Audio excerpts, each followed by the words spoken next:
All right, for more on the march, we now cross live to SABC News reporter Sidima Mfeku. Sidima, a very good afternoon to you. I mean, give us a sense then of the situation on the ground now. We saw, of course, those escalating violent scenes earlier on. What's the latest where you are?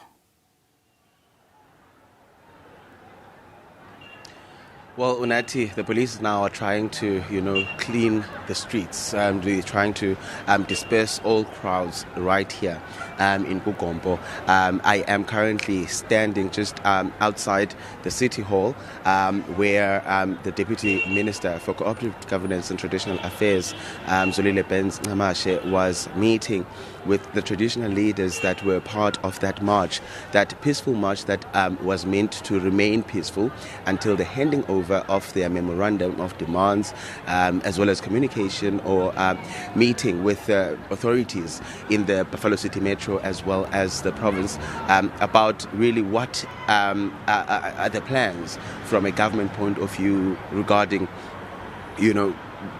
building or strengthening of policies surrounding traditional leadership, especially for immigrants in South Africa. But what has happened outside here has left about 4 people in hospital. We're just communicating with one of the organizers of this march who told us that 4 people are currently in hospital, and we understand that a couple of vehicles were torched earlier on, about maybe an hour ago. Recently, when I had gone out to engage the people and find out what is the latest in terms of the numbers, I heard some police officers that were shouting, looting, insinuating that there was a looting incident that was happening around this area that we are at right now. So I guess the police are also on high alert in terms of incidents of violent incidents that are happening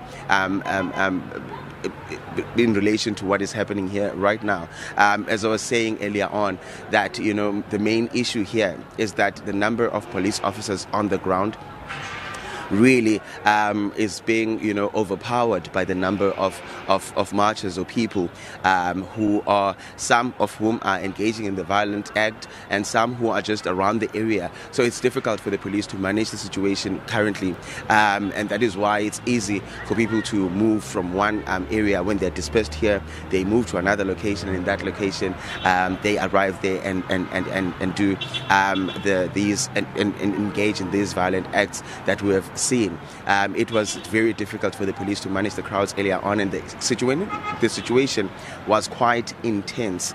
We could see a couple of people that were struggling to breathe due to the tear gas that was thrown out at them. A lot of gunshots being fired around here. So the situation has been quite hectic. But I'm going to now ask my colleague Vuyokazi to give you an image or a picture, an imagery of what is happening out here right now. It does seem peaceful. There seems to be a bit of engagement between traditional leaders as well as the police and some of the leaders of the march. We do see a leader from the traditional leadership in the Eastern Cape, who is currently speaking with the police. I think they're trying to make a way as to how they can best manage this situation, but really it's not a very easy one. At least we've seen how difficult it has been, how the police have been going in and out of their vehicles. Others are walking, others are traveling in their vans. Everyone is putting their energy in to try and assist in dispersing these crowds. But when we were speaking to the Cooperative Governance and Traditional Affairs Deputy Minister about zooming into the main reason why these people were marching here in Kugombo, he did say that he wanted to. He confirmed, in fact, that the department does not recognize any person who claims to be a traditional leader who is not a South African. At least, the Constitution does not allow for that to happen. He did further say that they are going to have a meeting with the Nigerian embassy to speak to them about really issues relating to how foreign nationals behave in South Africa, especially Nigerians. I'm seeing people running. I assume there is a vehicle that's coming around this side, because we've seen how the Nyalas have been firing rubber bullets and trying to disperse crowds. It's something that we are anticipating all the time. But back to my point that, Ben Namashi was saying that they are going to have a meeting in April where they're going to be discussing with the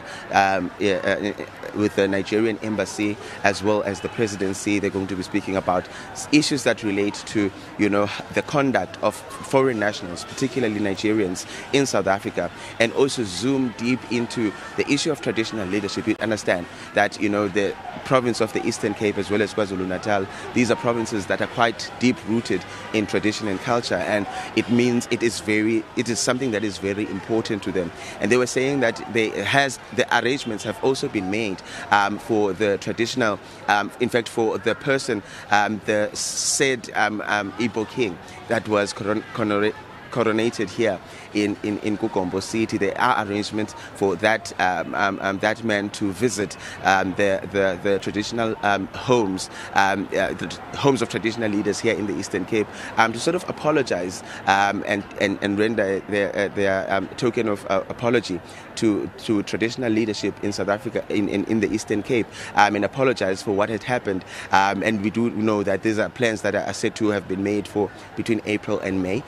So he says there are plans in place to try and deal with this situation, but we have been also trying to reach them. We are trying to make contact with the Nigerian group. We understand that majority of the times we find that there are forums of foreign nationals in such areas like here in Kukombo. So we're trying to get a sense of really how are they feeling about this, that the South Africans are concerned about this particular situation. But the situation right now on the ground does not look as volatile as it was earlier on. All shops in the CBD here in Kukombo have closed down. All shops have closed down. People are leaving from work. They are going home. So that's the kind of situation that people are finding themselves in here today. It really turned to be something completely different from the intention with which it was started, the march that intended to demonstrate the disapproval or dislike of what the Nigerian the coronation of the Nigerian Igbo king. So we're going to be still monitoring what is happening here, and hopefully we get successful in our efforts to try and speak to the Nigerians as well. Absolutely, Sidima. Thank you so much for that comprehensive wrap in terms of the developments that we saw transpiring earlier there in the Eastern Cape. SABC News reporter Sidima Mfeku there for us.